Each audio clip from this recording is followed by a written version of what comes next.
부모님이 돌아가시면 후회할까요?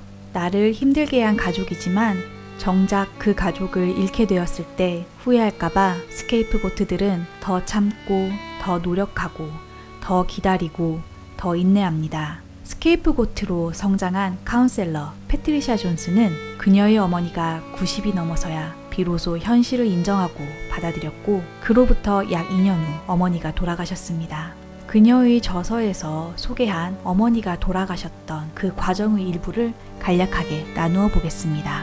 나는 어느 날 번뜩 한 아이디어가 떠올랐다. 크리스마스에 온 가족이 모여 화합의 자리를 갖는 것이었다. 나는 그 모임을 기적의 크리스마스 가족 모임이라고 불렀다. 우리가 서로 사랑하고 돌보았던 집에 모인다면 우리는 더 건강한 가정이 될 것이라는 기분이 들었다. 당시 친정어머니는 91세의 나이였다. 이제 어머니는 예전처럼 나와 오랜 시간 함께하지 않았고 예전처럼 나를 미워하지 않으셨다.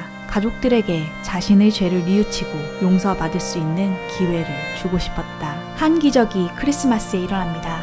여러분 모두를 초대합니다. 크리스마스 트리 아래에서 행복한 가족으로 모여봐요. 우리가 바랬고 원했던 대로 가족을 회복하고 하나로 만드는 겁니다. 가능한 많은 분들이 참석하시면 좋겠어요. 모든 사람들이 나의 초대를 거절했다. 골든차일드인 언니만 참석하겠다고 나섰는데 본인이 없는 가족 모임에서 자신이 지금까지 한 거짓말이 드러날까봐 수락한 것이었다. 결국 기적의 크리스마스 가족 모임에는 우리 부부와 골든차일드 언니네 부부, 친정엄마만이 참석하였다.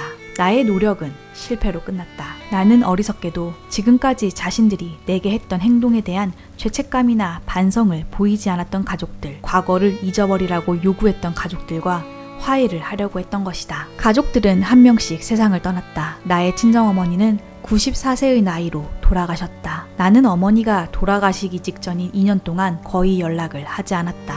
가족의 스케이프고트 역할을 더 이상 하지 않았고 명절에도 찾아가지 않았다. 편지나 이메일을 쓰는 것도 그만두었다. 나는 어머니와의 관계를 더 이상 유지하지 않았다. 어머니는 심장마비로 갑자기 돌아가셨다. 어머니의 죽음은 슬펐다. 하지만 마치 내가 잘 모르는 사람이 죽은 것 같은 거리감이 느껴지는 슬픈 감정이었다. 안도감이 들었기에 혼란스럽기까지 했다. 나는 많은 사람들로부터 그래도 부모인데 돌아가시면 그리워하게 될 것 같다, 후회할 것 같다는 이야기를 많이 듣는다. 솔직히 말하면 나 역시 그 날이 오기 전까지 이런 걱정을 많이 했다. 때문에 나는 노컨택을 하기 전까지 수년을 노력하고 또 노력했다.